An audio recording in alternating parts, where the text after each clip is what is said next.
বাংলাদেশের অবকাঠামো উন্নয়নে পরীক্ষিত বন্ধু রাষ্ট্র হিসাবে চীনের অবদান সমূহ আমাদের পক্ষ থেকে ধন্যবাদের সাথে উল্লেখ করা হয়েছে।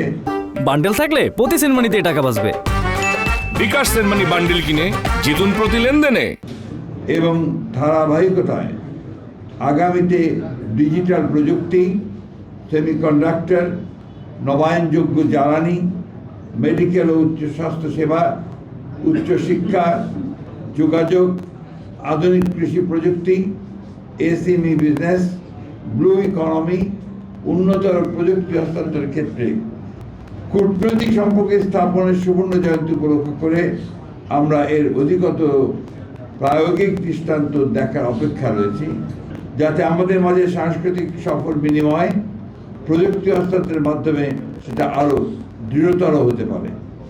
আমরা মায়ানমারের রাখাইন রাজ্যের রোহিঙ্গা নাগরিকদের নিরাপত্তে স্বেচ্ছা সম্মানজনক প্রত্যাবর্তনের ব্যাপারে চীনের অধিকতর এবং কার্যকর ভূমিকা রাখার আহ্বান জানিয়েছি। আমাদের পক্ষ থেকে পারস্পরিক মর্যাদা সমুন্নত রেখে উন্নয়ন ও সমৃদ্ধির ভাবনায় এমন সহযোগিতা আহ্বান জানিয়েছি যেখানে জনগণ ও জনকল্যাণের অগ্রাধিকার যেন থাকে সর্বোচ্চ স্থানে। আঞ্চলিক ও ভূ রাজনৈতিক পরিবর্তিত পরিস্থিতি বিবেচনায় নির্যাতিতদের পক্ষে তাদের অবস্থানকে আমরা সম্মানের সাথে অভিনন্দিত করেছি এবং এর ব্যাপকতা দৃশ্যমানতার আহ্বান জানিয়েছি। চীনের সাথে আমাদের সৌহার্দ্যপূর্ণ সম্পর্কের পাশাপাশি গুরুত্বপূর্ণ প্রতিবেশী এবং বৃহৎ উন্নয়ন সহযোগিতার সাথে আমাদের সুসম্পর্ক ক্রমবর্ধমানভাবে উন্নয়নের ধারাবাহিকতা অব্যাহত রাখার ব্যাপারে চীন এবং আমাদের অভিন্ন অবস্থান বৈঠকগুলিতে সুস্পষ্টভাবে ব্যক্ত হয়েছে। বিগত 17 বছরের অনাকাঙ্ক্ষিত রাজনৈতিক বাস্তবতায় ক্ষতিগ্রস্ত অর্থনীতিকে সহনীয় করতে আমরা ঋণ পরিশোধ সময়সীমা বৃদ্ধি, বিভিন্ন ফি পুনর্বিবেচনা এবং অনুদানের সম্ভাব্যতার বিষয়েও তাদের সহায়তা চেয়েছি, যেটা তারা সহানুভূতির সাথে বিবেচনার আশ্বাস দিয়েছেন।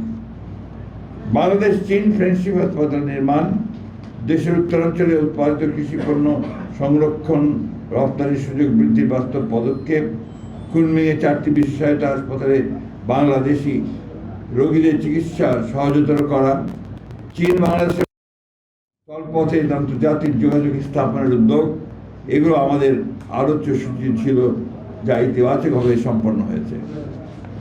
চীনের কমিউনিস্ট পার্টির পক্ষ থেকে 2 বছর মেয়াদী রাজনৈতিক সমঝোতার স্মারক স্বাক্ষরের প্রস্তাব করা হয়েছে, যা আমরা ইতিবাচকভাবে গ্রহণ করেছি।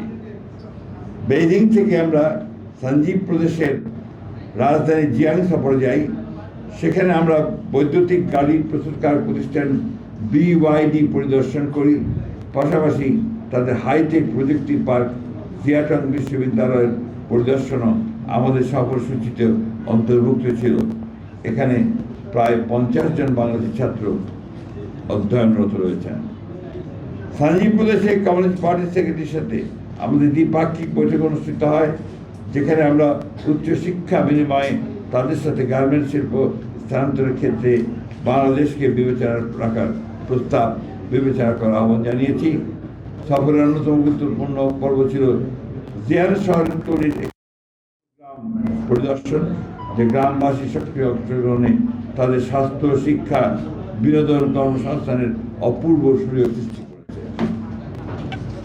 একই সাথে আমরা জিয়ান মহানগরীর একটি কমিউনিটি ইউনিট পরিদর্শন করি, যা স্বেচ্ছাশ্রম ও জনকল্যাণ শিক্ষার একটি সমন্বিত অনুপম উদাহরণ।